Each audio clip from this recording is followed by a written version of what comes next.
Good evening, and welcome to the M.A.G Network. Tonight, we are joined by Mike Kidwell of the Lizard Patch Farmstead in Mississippi. Mike will be talking about winemaking, the different fruits etc. that can be used instead of grapes.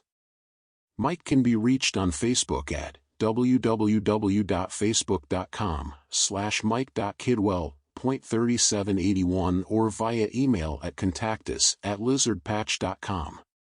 To learn more about the M.A.G Network, upcoming online or in-person events, visit us on Facebook at www.facebook.com/groups/magnetwork, or you may email us at magnetwork@outlook.com.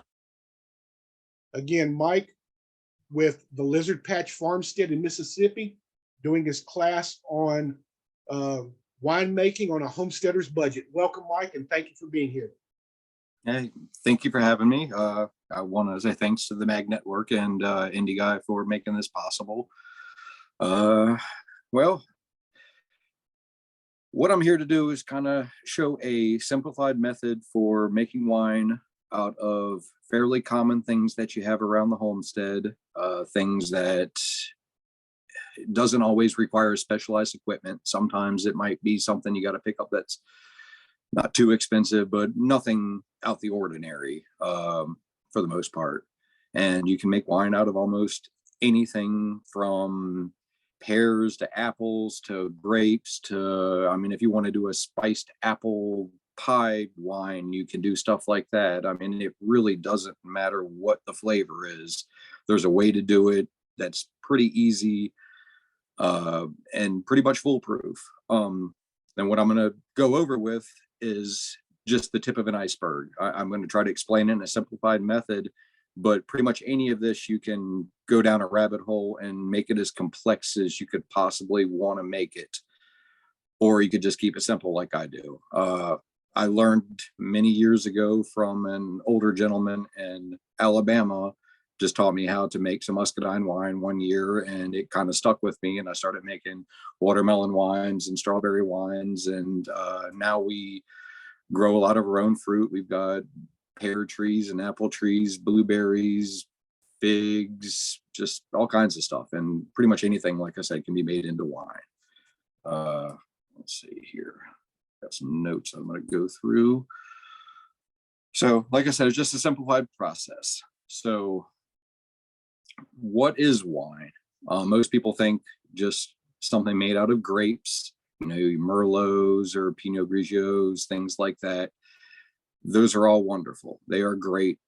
It actually shows how far you can take one fruit and come up with so many different tastes and flavors and alcohol contents. I mean, just from red grapes and white grapes, pretty much. They've just taken in a million different directions. And the same thing applies to anything. You know, if you take figs and you make wine with it, you can make it a whole bunch of different ways. So wine is not always with grapes. That's the most common method. A lot of people call it what I do fruit wines, which most of the time it is fruits. But like I said before, you can make it out of anything. You can make a carrot cake wine. I mean, literally anything. So there's a real simple equation that I've come up with to really kind of make it simple to think about when you're doing this. All you really need to make wine is you need a liquid flavor. You add sugar to it, you add yeast, and you need time. So you can make wine.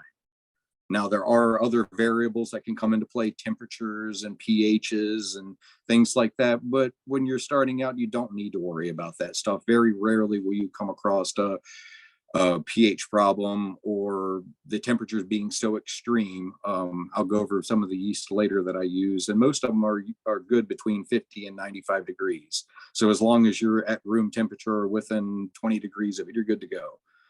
So like I said, the main equation, liquid flavor, sugar, yeast, and time, that's all you need, and you can make wine.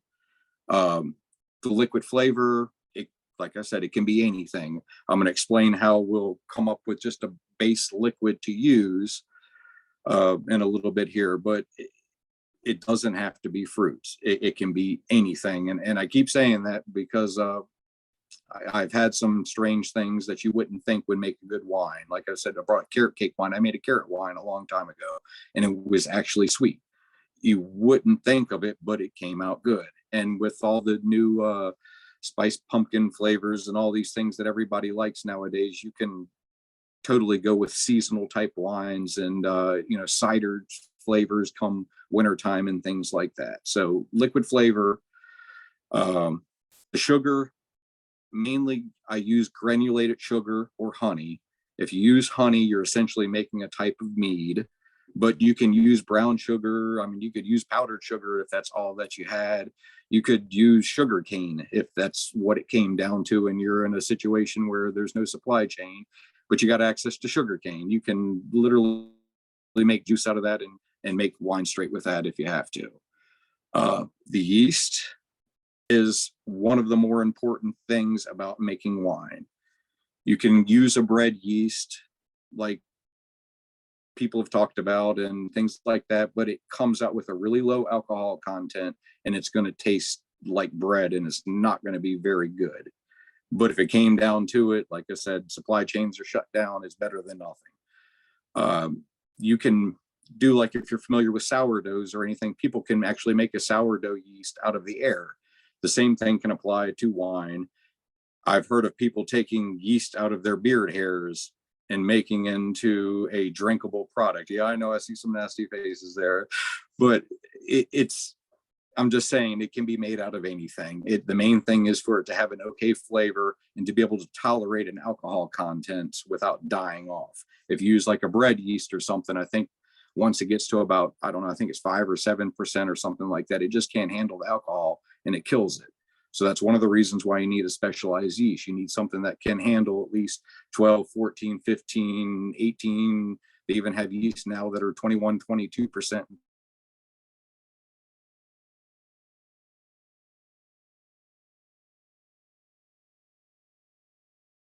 Really, really strong. And I used to kind of make the stronger wines, but I've stayed away from them now. I think I like them a little bit lower content. It doesn't have the bite. Like I said, it's more like a brandy if you use something that's 15 or 18% or something like that, but I still occasionally do it. So we went over the flavor, the sugar, the yeast, then time. You under warm temperatures, you can make a jug of wine in 2 weeks. It will still have yeast in it, still has to be clarified, but that's pretty much your minimum time. You can let it go a little bit longer if you're trying to go for a higher alcohol content. We'll get into all that in a second and everything too. But usually 2 weeks to get to where you want, 3 weeks at the most, and then you can kind of kill the wine off. I'll go over that, and then it'll let it clarify and you'll have something drinkable. So you got your flavor, sugar, yeast, time, and that makes your wine. All right, so next I'm going to go over the equipment that you need. We're going to keep it real simple. The first thing you need is something to make the wine in. So I use these gallon carboys that you see right here. They're readily available. Last time I bought some, I think they were about $5 a piece. They probably went up now since inflation and all that type of stuff. But a lot of times you can go to even the liquor stores and just buy a bottle of wine, and they'll come in a big glass jug for $15 or whatever, and then you get some wine and you get a glass jug to use. If you're just starting out, it's best to stick with 1 or 5 gallon jugs.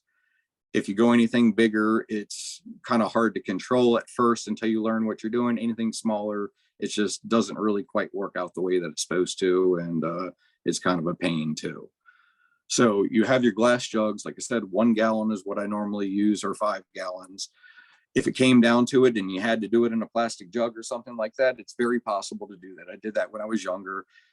My only concern with it would be the alcohol eating into the plastics, and I'm a little bit more selective about that type of stuff as I've gotten older.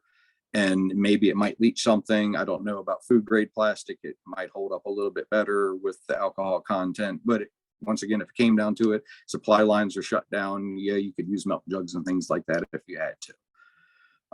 You could use 2-liter bottles, anything like that if you really had to, but you should try to keep it either stainless steel or glass. A lot of times when you're dealing with the 5 gallon wines, people start them in plastic buckets to get the yeast going good, and then they add it to the glass. I've always skipped that step just because I don't trust it anymore like I used to. And I just try to eliminate plastic out of my life as much as I can. So the glass works fine for me. Like I said, there's a 1 gallon size there. So you have your jug. The second thing that you need is a bubbler or an airlock. Now, these are ones that you can buy on Amazon or any wine supply store. Essentially, all it does is, as you have this on top of the bottle, pressure builds up in the bottle. It pushes this little piece up and it bubbles it through water. And the reason why is you want to keep the oxygen out of your wines. If oxygen gets into the wine while you're making it, it causes vinegar.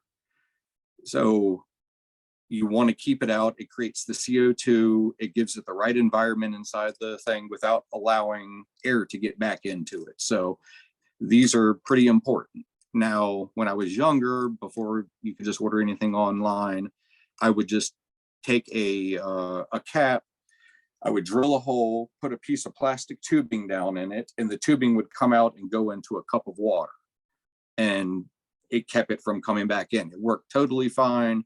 If it came down to it and you can't get these, you can come up with other ways of doing it. The whole point is just to not allow air to get into it.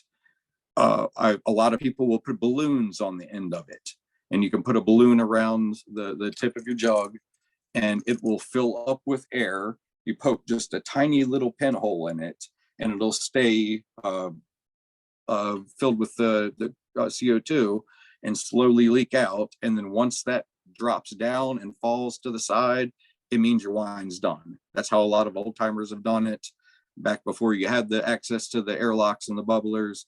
So that's another thing that, if you can't come up with the bubbler or the airlock, you can always use a balloon or like a rubber glove or something like that. It does work that way too. The whole point is just don't allow the wine to get air to it. Now you can make wine and purposely let the air in later and start to make vinegar once you get good at it. And that's something to a whole nother rabbit hole there, but learning how to make vinegars from the wines that you make. And that's just awesome to be able to take it a whole nother step and to do that too. So that's the bubbler part. Let's see what else we got over here. Then one of the most important things about when you're making wine is to keep your jugs and everything sterile. You don't want wild yeasts and things like that to get in there before you're doing it. So if you take your jugs, there's a couple ways you can do it. You can dump boiling water into the jug right before you use it. That way it'll sterilize the jug and clean it all off for you. Put a lid over it after you do it. It's totally good to go that way. If you want to use chemicals, there is, I don't know if this comes up back, and it's essentially just a sterilization solution that they use in commercial dishwashers and stuff. Is it evaporates away. You can put it in there, shake it around, dump it out, rinse it, or you technically don't even have to rinse it, but I prefer to. But it evaporates away on its own and doesn't leave toxic residue or anything like that. So that's Star San is what that's called. Rinse your equipment in it. If you're not using the boiling water, like I said, either way works totally fine. And all you're trying to do is sterilize it. Another super important thing are these little teeny tablets. I don't think it's going to come in real good, but they're called Campden tablets. CAMPDEN tablets. Campden tablets. And it's a potassium metasulfite. And pretty much what that does is once you make your juice and you mix everything together, you add it to it, it kills off any of the wild yeast that are in it. And it allows you to add your yeast to it without having to worry about it competing with wild yeast to take over. So it sterilizes it. And once again, it's something that after 24 hours, it evaporates entirely out of the wine. So it doesn't leave any residues or anything nasty in it. So those are pretty much the only things I use when it comes to sterilization, because they evaporate away. You don't have to worry about it. And we'll get into how to use that a little. Necessary. but these are hydrometers, and this measures what the potential alcohol content of your wine is, meaning you have your wine. Once you mix the sugar in it, you put it inside of your test tube here and you float this in it, and it'll rise or sink, and you can take the reading off of it, and it tells you what the potential alcohol is. And what the potential alcohol is let's say you put 2 pounds of sugar in some grape wine and you end up with the potential alcohol of 15%. That means if the yeast are strong enough to be able to handle 15% alcohol and all conditions are right, that's the most alcohol you could get out of it. If you have a 12% yeast that dies off at 12% and use it on a 15% PA, that means you're going to end up with a 12% alcohol when it's done, with 3% of it still available in sugar. So it'll still be a little bit sweet. So it's all things to consider. It's not necessary to have. It makes it a little bit more complicated, but sometimes it's good to know. If you just start out basically, you don't need to know that. But like I said, once you get into it, learn how to add the sugars, what type of sugars, and trying to shoot for specific percentages, then it's a necessity. The other way of doing it is they have like a alcohol refractor, and it's a super expensive machine that it puts it in there and it refracts light through it and it tells you what the alcohol content is. This is the cheapest way to do it. I think these are like $20 or something like that. So, let's see here. And we have yeast nutrients.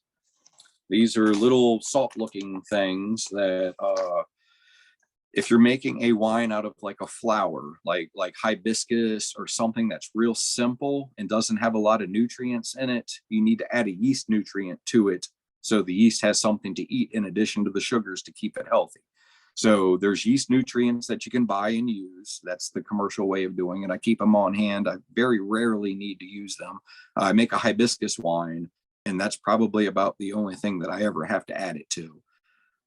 But if you don't have access to things like that, you can always use raisins.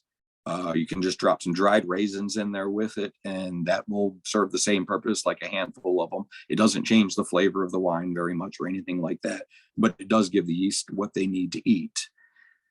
The same thing goes with pretty much any fruit. Like you would just want to, you're making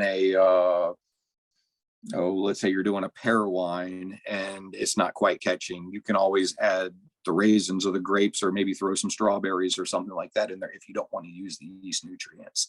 So the whole point of it is just to get more food for the yeast to eat. So the yeast, they eat the sugar, but they still got to have some of the other stuff from the fruits to make it work right. Like I said, with my hibiscus wine, if I don't add yeast nutrients, it'll ferment for about a day or two, and it runs out of stuff to eat other than sugars, and they all just die off. And then we'll get the yeasts. There are a lot of different yeast out there to use. It's something, depending on what you're trying to make and what you're going for, you can really get deep into the different types of yeast. That is what makes a Chardonnay, or a Champagne, or a Merlot. A lot of times it's not just the grape, it is the type of yeast that you use with it. But to simplify it, there's only really 3 yeasts that I ever use on a regular basis. They're all made by a company called Lavin, Lalvin.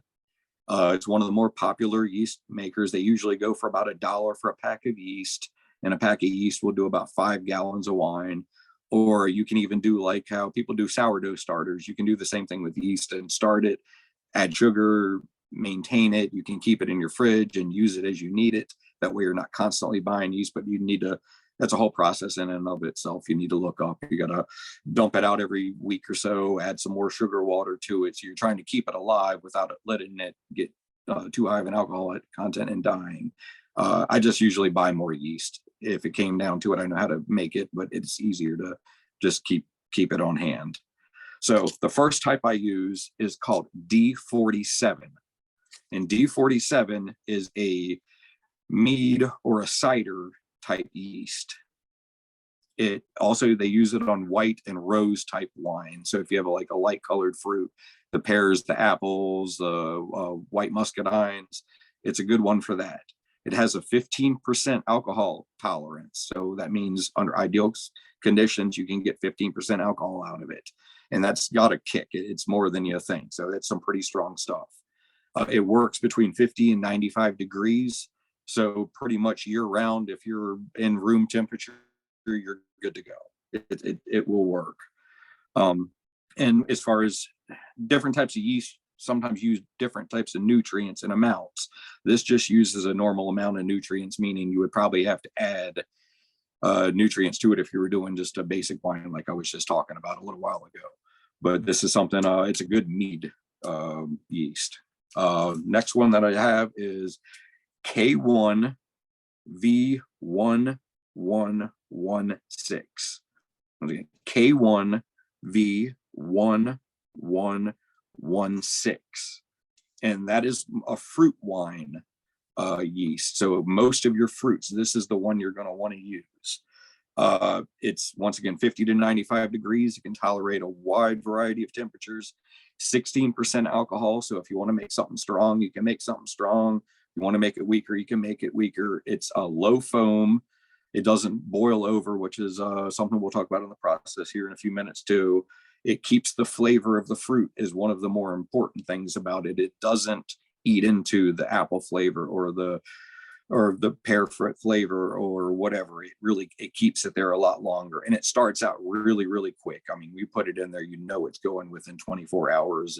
It's not a lot of guesswork, and it doesn't need a lot of nutrients. So it's one that can handle a more diverse range of situations. So it's probably, of all the ones I use, the best starter yeast. So once again, if you didn't hear, it was K1 V1116. Super easy to use. And then the third one that I use is an EC1118. EC1118. And that one is a champagne yeast. And I like to do things like sparkling blueberries, and a lot of my meads I'll make sometimes sparkling, things that you wouldn't normally think of being champagne-y, but like the blueberry sparkling, it's so good. So if you want a good sparkling wine, that's a good one to use. It's a 50 to 86 degree yeast. So even 86 degrees, it's got to be real hot for you to do that. Most people don't keep their house that hot.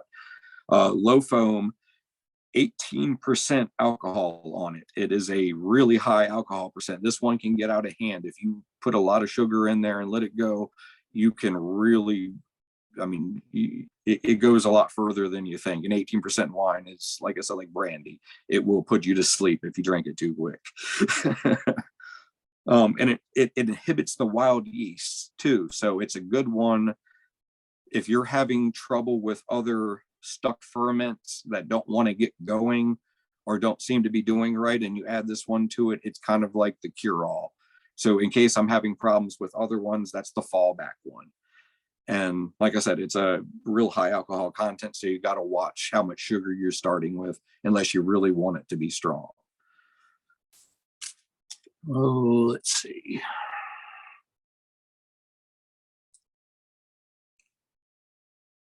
Okay, so then there's also your bottling equipment that you got to think about too. So once you get everything going and you made your wine, you got to have a way to bottle it.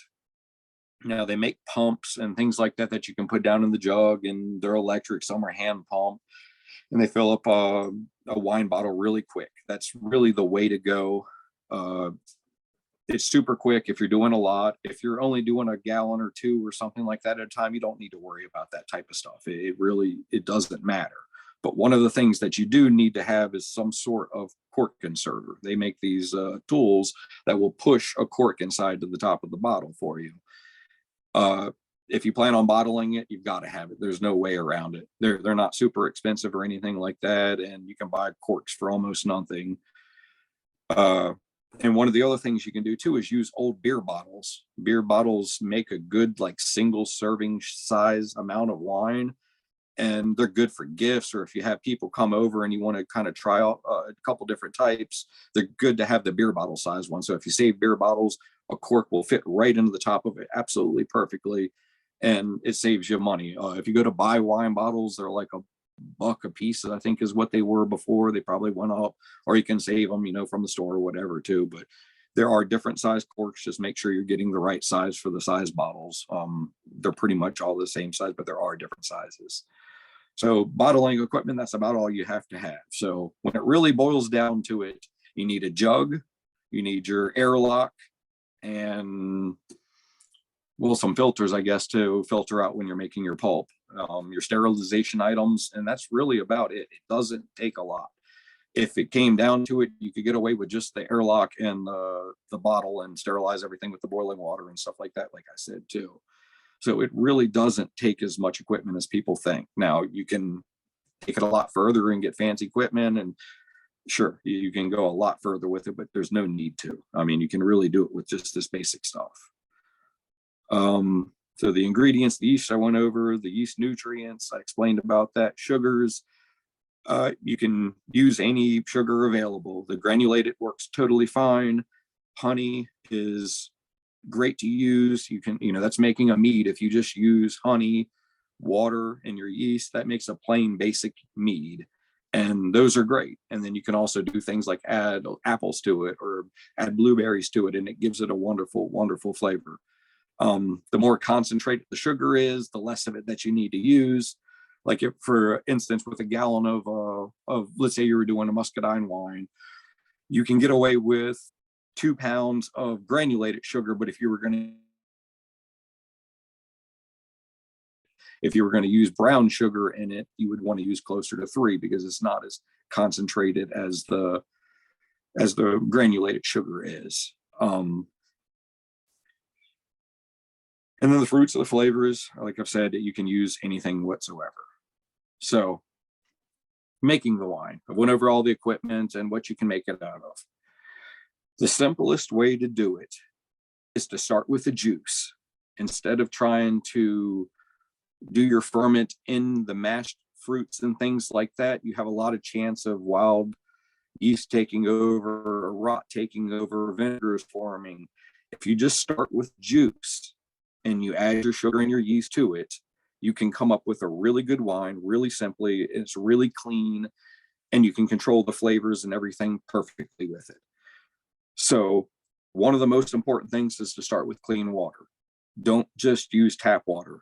It's got chlorine in it that'll kill off your yeast if you don't let it sit.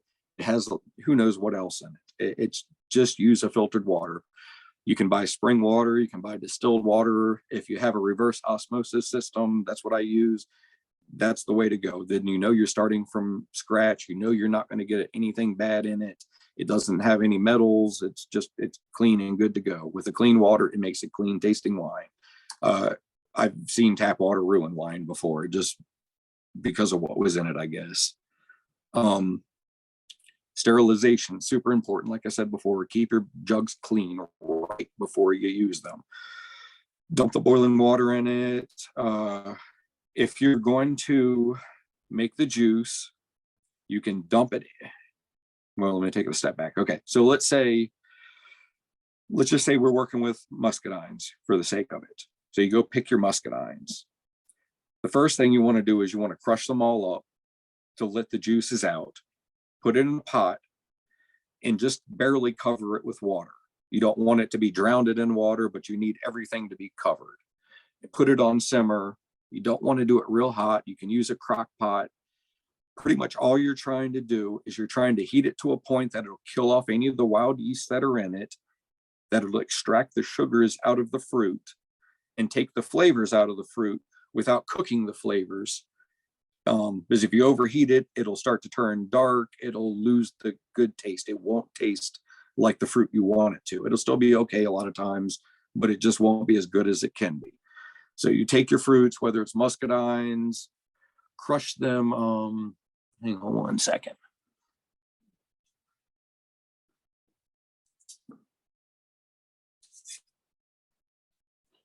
I don't know if you guys have ever seen one of these things. This is a great thing. You just put your fruit down in the top of it, put a bowl up underneath of it right here, and you use like a little mallet there and you push down through it. It separates the fruit pretty good. It's a great first step. then they make just like sifters, just like you do with flour and things like this. This one's got, oh, I don't have the other one in here. Well, it's got two of them, another one that sets on the top. It separates it real well. And then you also got mesh bags that you can dump everything down into. This one will filter it the best, but it's very slow going. Once you get your pulp down on the inside of this, the more you squeeze it, the more likely your wine will become cloudy later. So you want to kind of squeeze it enough to get all the juices out without it just be coming full of pulp and squeezing it through. So it doesn't matter.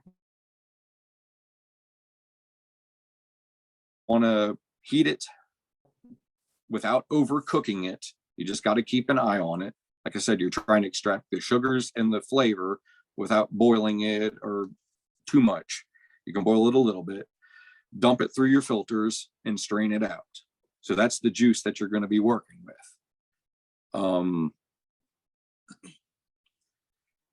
Let's see here, hang on.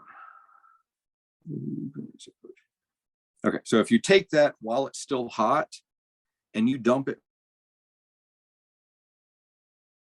you've gotten it above 180 degrees or so, you're probably fine for most things. So you don't really need to worry about pre-sterilizing it or anything like that. I still use the Campton tablets a lot of times just so I know for sure that it's not going to be competing against a wild yeast, because that will ruin your wine. And if you're growing something and going through all the effort of straining it and doing everything else, sometimes it's best just to be sure that it's going to come out right. So you take your juice, you dump it in the jug there. Then when you add your sugar, this is going to depend. Like I said, let's start with granulated sugar. Usually with a gallon of wine, if you add 2 pounds of sugar to it, you'll end up, depending on the fruit, somewhere between 10 and maybe 12% potential alcohol. If you add 2.5 pounds of sugar to it, you usually end up maybe with a 12 to 14 or so, or 15% alcohol. And if you add 3 pounds, you can end up with 16% alcohol and above. So 2 pounds on the low side in almost all cases, 3 pounds on the high side. There's very few fruits or anything that you'll ever need to go less than 2 pounds or more than 3 pounds. I'll go back to the hibiscus wine that I use. Because there's no sugar in it whatsoever, that has to have 3 pounds of granulated sugar to make it work. If you try to use anything less, it comes out like 8%, and it just tastes like I like one of those wine cooler kind of things. It just doesn't have much alcohol to it. But something that's super sweet, like a fig, it has a lot of sugar in it, you can get away with closer to 2 pounds of sugar. If you're using honey, pretty much always at least 2.5 pounds, 3 pounds of honey per gallon. 3 pounds of honey per gallon can get you like a 15 or 16% wine. 2.5, it'll get you a good kick to it, 10, 12, 14%, depending on the honey. Oops, hang on, having dogs bark. So, like, let's say you wanted to do a spiced apple pie wine and you want to use a brown sugar in it to get the brown flavor in it, something like that, because it's not as strong, you're going to want to go for probably closer to 3 pounds of sugar. Once again, this is where one of those add a little bit of sugar and see where you're at. But just offhand, to make it simple, like I said, between 2 and 3 pounds, that's usually all you'll ever need. So you have your sugar, you got your fruit juice, and you have to look up the type of yeast that you want to go with. Like I said, if you want a 18% sparkling yeast and you want something super high, you might even need to go just a hair above 3 pounds of sugar, but probably not. I think you can usually get to it with 3 pounds of sugar. So it's just something you got to experiment with. It all depends on the fruit that you're using, and it's hard to narrow it down because a grape grown at one place might not have the same sugar content as a grape grown at another place. So it's totally depends on each individual batch and how long you've cooked it and all. So let's see here. So let's say you got it all in there. You did your muscadine, you did filled it all up, you fill it with the water, you heat it up, you get your juices out, you dump it in the bottle, you add your 2.5 pounds of sugar to it, you dump your stuff out, you read your PA, you know that you're at, let's say for that you would be at 15%. So you use a 15% yeast. You put your airlock on it. After you dump the yeast in there, the yeast take usually about 24 to maybe 48 hours to really get going. You'll see a little bit of notice beforehand. On the packages of yeast, they say sit for 15 minutes or a half hour. What that does is, as it's exposed to the oxygen, the yeast wake up, the warm water causes them to breed, and they'll get more numerous. So it'll start to foam a little bit, and that's what you dump in there. There's nothing wrong with doing it that way. That works totally fine. You can also just dump the yeast directly into the bottle a lot of times, and it'll usually work. Now, sometimes it won't, and you'll have to go back and do it in the cup with the warm water to really get it going, in case you have a problem with it. But like I said, a lot of times I just dump it right in the very, very top and never have a problem with it. The way the yeast work is when you put them in the wine, they become reactivated, depending on the temperature, and that determines how quickly they wake back up. The warmer it is, the quicker they come back. The colder it is, the longer it takes them. They come back to life, and they produce, well, they eat the sugar, and they'll produce 2 molecules of carbon dioxide for every molecule of alcohol. So they're in there breaking the sugars down. The carbon dioxide comes up out of the water, out of the liquid, and that's what comes out your airlock, and it leaves the alcohol in the wine. So that's essentially what the yeast is doing. Now, when it's exposed to the air, it causes it to reproduce. When it's exposed to the carbon dioxide and it gets, that airlock gets filled with all the carbon dioxide, it gets to produce in the alcohol. So that's the whole point of doing it in the cup, is that it's exposed to air, and it causes it to breed a little bit more. Like I said, most of the time it won't be a problem. Just dump it right in the top. If you're doing something bigger, like a 5-gallon batch or more, you definitely want to expose it to the oxygen and get that cup going as good as you can, and then dump that in there. But with a gallon of wine out of it, usually. So that gets it going that way. Let's see here. So you get your airlock on there. The yeast gets going good. Now, depending on the temperatures, it can take, like I said, about 2 weeks, maybe 3 weeks for it to get up to an alcohol content that it'll start to kill the yeast off. Once it gets to that alcohol content, let's say you have a 15% yeast, it gets to 15% alcohol, the yeast just can't handle it anymore, and they start dying, and they'll start falling to the bottom of the jug. That's when it's starting to clarify. That means your wine's done. Now, if you don't want it to go that far, and let's say instead of going to 15%, you want to stop it at 12 and still have some sugars in it, so it's not such a dry wine, that's where you can use one of those Campton tablets that I showed you earlier. You just crush one of them up, put it in there, it'll kill all the yeast off of the wine, and it'll be wherever it is when you killed it. So there's 2 ways to end your wine. You can either wait for it to end naturally, or you can add the tablets and end it where you want it to be. Now, let's say the wine gets too dry, you let it go to 15%, and it turns out it's just way too dry for you to drink. You can always come back and add sugar to it, sweeten it back up. So, you can, there's ways to fix it if it is a little bit too strong. Sometimes you can even more drinkable level there. So once the wine has been made and it starts to die off, that's what you call racking. What you want to do is you want to let the yeast settle to the bottom of the jug.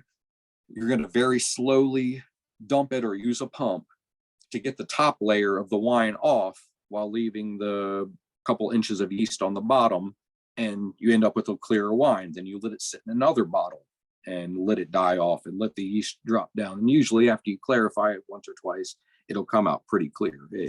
It's not really cloudy or anything like that, but it does depend on how much fruit you add to it. And if you add a lot of flavors, it can come out really, really dark. You know, it all depends on what you're doing there, but that will get the yeast out of it.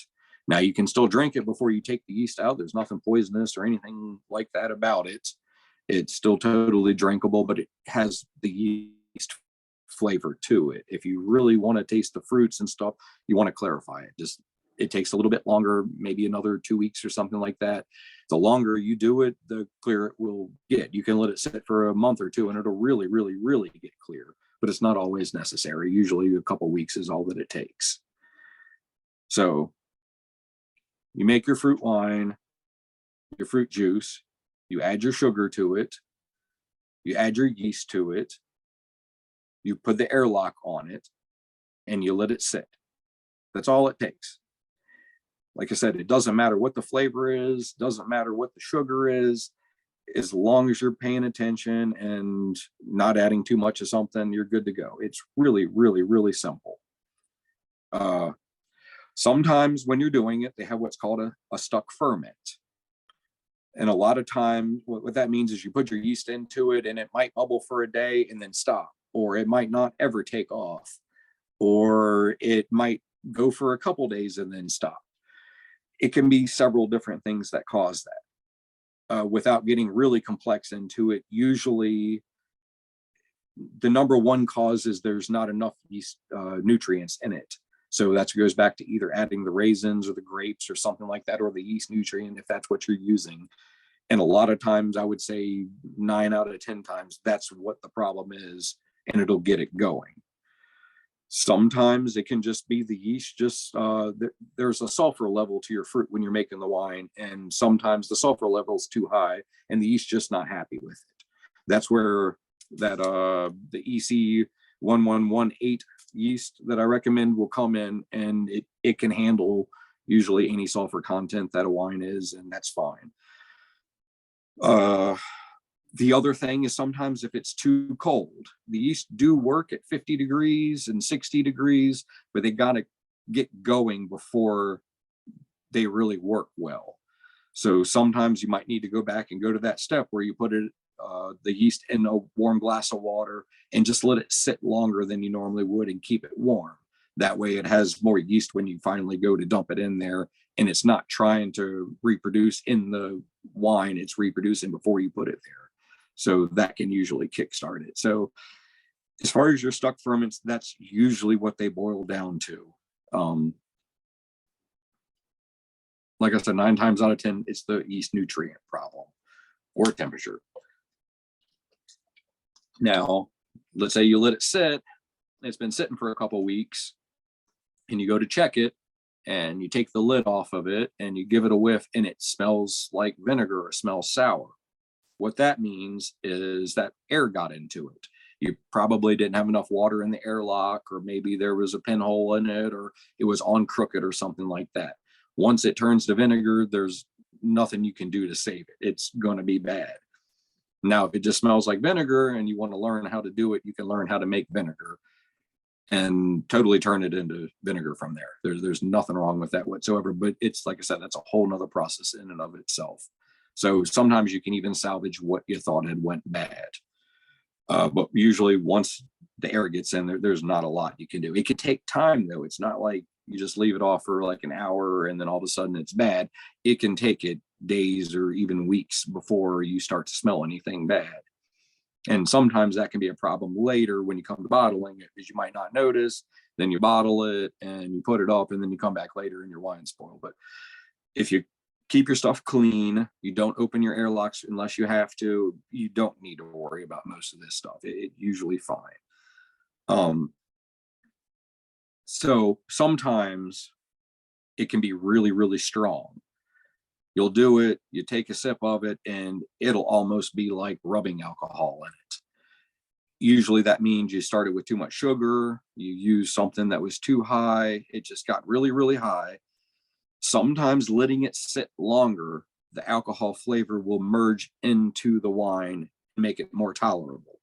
it's just initially, it just tastes very, very strong. So if you let it sit and it still doesn't get any better, sometimes you can add sugar to it and refrigerate it.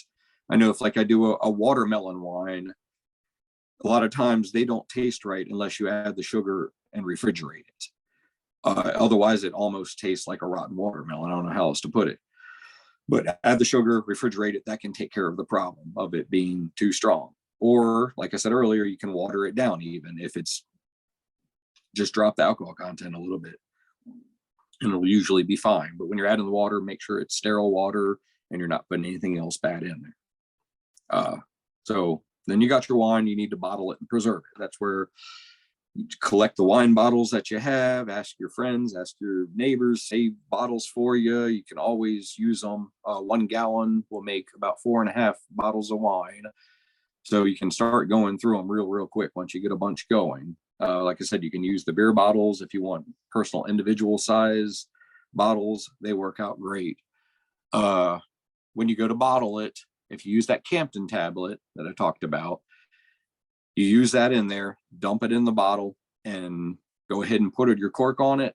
You have almost a 0% chance of it becoming infected by a wild yeast or going bad or anything like that, because you put the tablet in right before you bottled it. So it pretty much kills everything off. Put it in the bottle, you seal it up, you don't have to worry about anything.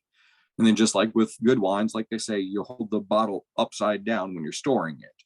And the reason why is the cork will dry out over time, and even just a slight shrinkage of that cork can cause air to get down into the bottle and turn it to vinegar. And that's when they call the good wines, they call them corked when they get like that.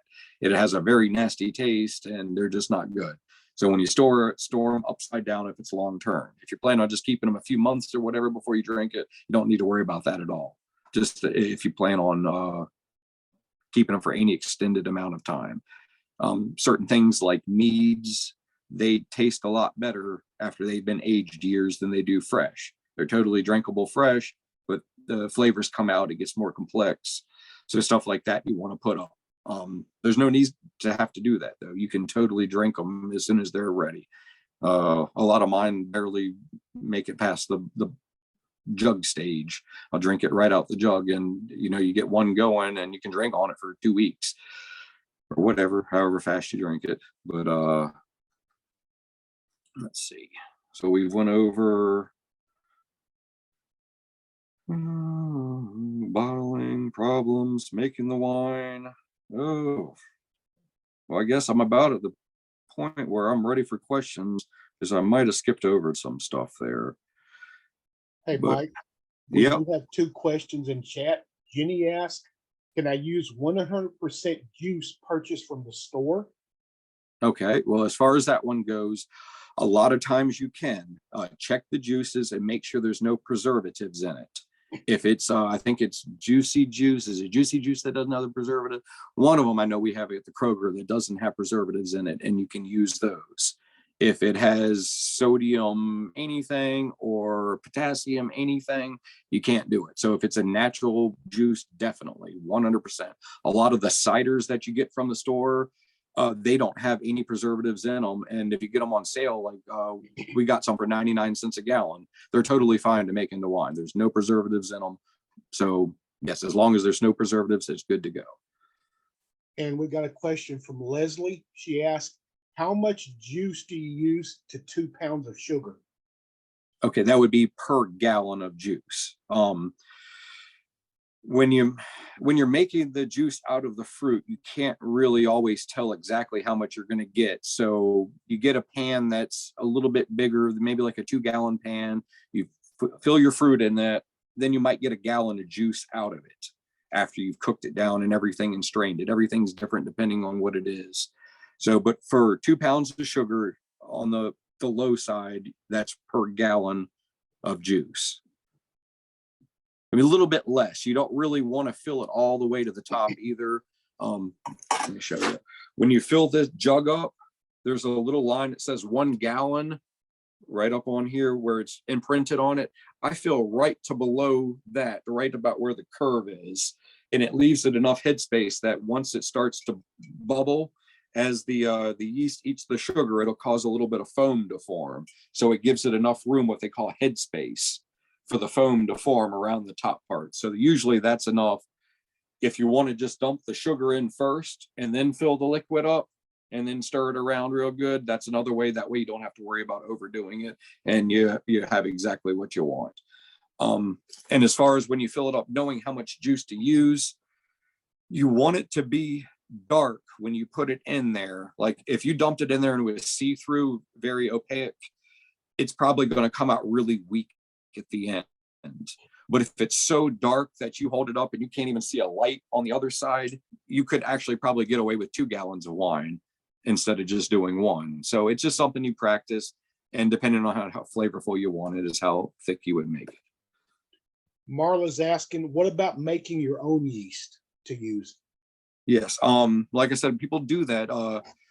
You can either buy a yeast and you can maintain it, kind of like a sourdough yeast, where once it starts to eat up all the flour, you would, in a sourdough, you dump it out and then you add some fresh flour water to it, and it gives it a new thing of food to eat on. The same thing goes with the wine yeast, but instead of using flour, you're using sugar and yeast nutrients.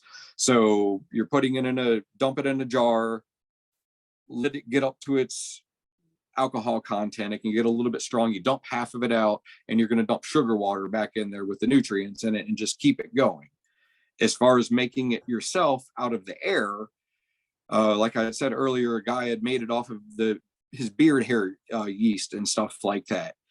You can make it out of the air, but you have a lot of experimenting that you need to do, because one batch might be more of a bread yeast that you pulled out of the air. You don't know until you actually start fermenting. So yes, you can do it, but it is a very, very, very intensive process.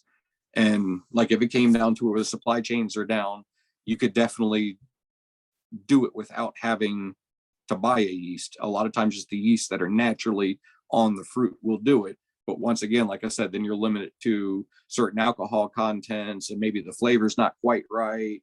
So you would have to do a whole bunch of different jugs of the wine. The ones that come out the way you want them, you would have to extract the yeast out of that and then do like that starter yeast, like I said, and keep it going. So yes, you can do it, but it's so much easier just to buy them in the packages. All right. Anyone else have any questions? Feel free to unmute your mic or put the question over in the chat, and I'll be happy to ask Mike for you. Mike, that was some really good information. Definitely appreciate it. Appreciate you sharing your knowledge. The little tips and tricks you gave out is always helpful. It's, these events are good for stuff like that. I mean, you can go online and read how to do stuff, but when someone here can give you that's actually done it, can give you those little tips. Hey, it says to do this, but if you do it this way, this makes this easier and stuff like that. So I think these kind of classes are great for that. So really appreciate you sharing your knowledge and being open with us, and hopefully helping people make some good wine. Yeah, and like I said, this is just the beginning of it. You can take this as far as you want to take it, but this works for me. This is a way that you can do it, and if you start with the juice and everything and keep it sterile, it's really hard to mess up. So it's a way to turn anything into the wine, really, really simple, and not need a whole lot of equipment. Almost everything could be improvised if you really had to. And like I said, to be honest, you're actually learning 2 different skills.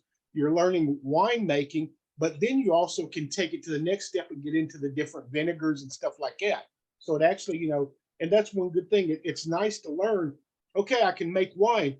Oh, but man, it's gone bad. Well, okay, finish the process and make it into a vinegar. Stuff like that. So again, little things like that is valuable information. And once you start making your own vinegars, it's all over. I mean, it is so much better than anything from the store. And it's really, once again, it's not hard to do. And even like apple cider vinegars and stuff, you can use the cores from your apples. That's what they did back in the day.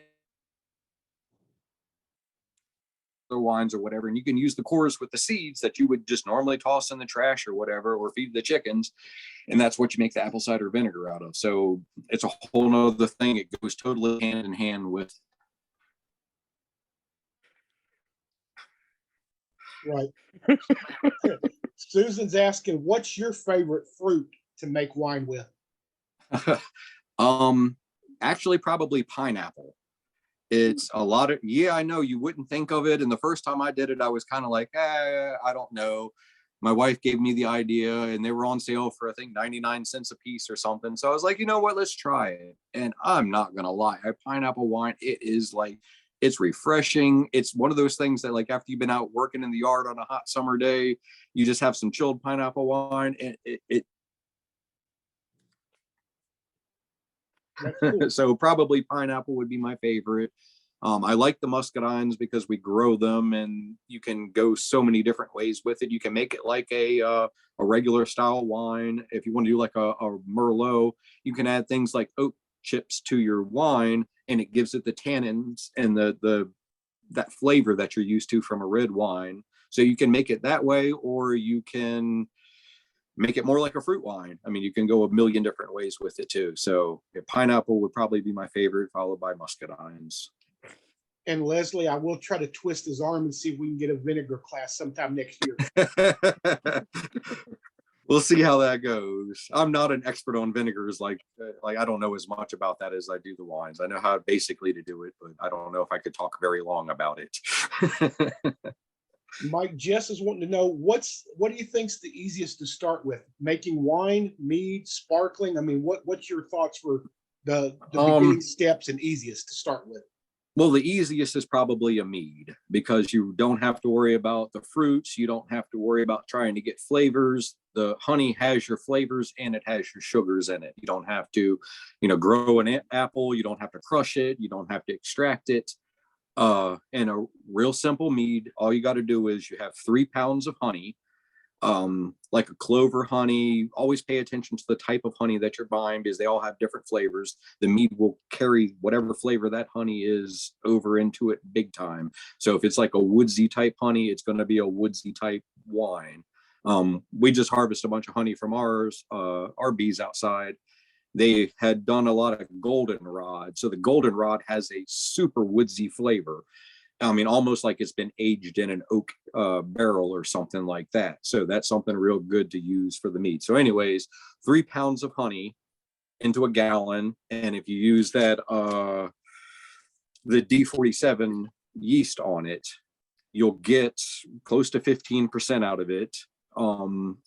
Let it sit usually at least a couple months before you try it. If you drink it right off the bat, it's going to have a really strong alcohol flavor and it's just not that good. But the longer you let it set, the more the honey flavor comes out.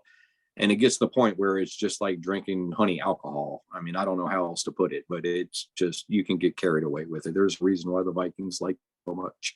I understand. And like you said, it is easy to make. You got your honey, you got water, and you got yeast. Yeah, that's it. Yeah. So you don't need to worry about making a fruit. You don't need to worry about the flavors. Now you can, though, if you want to add apples to it. I think there's a word for it. I think it's ciders, CHYTHER, something like that. And that's a type of mead that has apples in it. That's really, really, really good. You can add a little bit of like nutmeg. You can add cinnamon to it. And it gives it a really complex flavor. It's not just the fruits. You can, like I said, you can do like you're cooking dinner. I mean, you could do anything. And the blueberry mead is probably one of my favorites. A sparkling blueberry mead, that is just godly. There's no other way to put it. But it's a lot of work with dealing with the blueberries and the mead and then making the sparkling. When you're dealing with the sparkling, you have to use special bottles. You don't want to just put it into a regular wine bottle because it will explode. Now, a beer bottle can hold it. They're good. The small ones, you can make a sparkling wine in a beer bottle. And if anything does go wrong, it'll just shoot the cork out of the top. But you don't want to kill the yeast off when you're doing the sparkling wine. That's what makes it sparkling, is getting it to its alcohol content, bottling it so it can't produce anymore, but it still builds up that pressure. And then when you pop it is when the bubbles form, just like champagne. I mean, it'd be exactly like champagne if you do it that way. I won't admit to that I've known this to happen, but I've known someone, very good friend of mine, that tried making some wine and we did something wrong and we may have spots still on the ceiling. Yeah, that can happen. A lot of times, especially with the airlocks, the first times you use them, they do not want to go in the hole. I can make some bunghole jokes here, but I'm not going to do it. I'm going to be decent. So you really got to jam that thing down in your bunghole, and otherwise it will shoot right back off the top. I have had that happen many, many, many times, and I've even had to actually duct tape them on because they were new. But once they've been on there for a little while, a couple weeks or a month or whatever, and you've used them, they'll fit. And Jess, just to let you know, both myself and Mike would be happy to do quality assurance on that brandy of yours that you found. Oh, someone found brandy? Yeah, just found some brandy from that they made 4 years ago. Needs to see if it's okay or not. Oh, nice. And Brian, I think you're in our MAG group on Facebook, I believe, Brian. If so, make sure you post some pictures and let us know how that goes. He was the one that found it? No. They have some ACV in the works right now, working on it. So. Oh, okay. Yeah. All right. Anyone else have any questions? Again, you're welcome to unmute and ask now, or if you want to put the question over in the chat, I'll be happy to ask it for you. Yeah, now's your time. If you got a question, please ask. I would love for you guys to be able to make something after all this, and I'm sure I probably glossed over something. So if you have a question, please ask. I don't mind answering. Well, Mike, it looks like you've done a pretty good job. Either that or some of the ones with the cameras off and fell asleep on us. Oh, it could be either way. I doubt it, though. Seriously, you did a good job.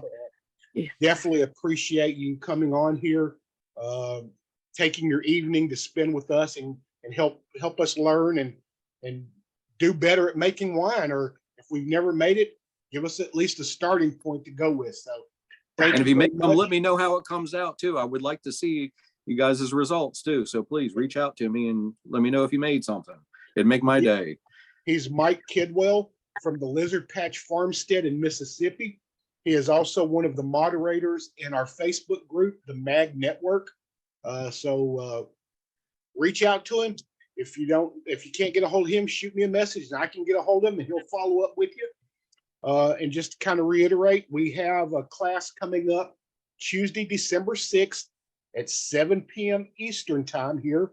And it'll be Introduction to Aquaponics. Then we have a class on Wednesday, December 14th at 7 p.m. Eastern. Medicines you should stockpile for a worst case scenario. So we've got a couple more classes coming up in December, and then we'll be kicking off January, all of 2023, 2 classes a month on different aspects of homesteading and stuff like that.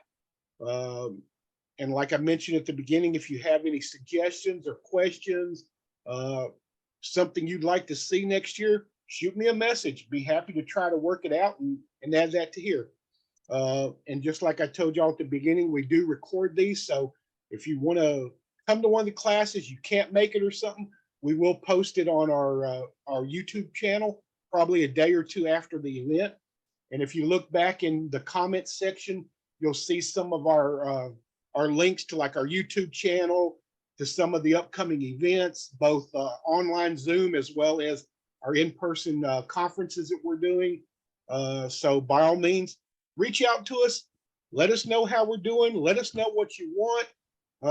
And we want to try to bring it to you. Mike, any last words? I think I said it.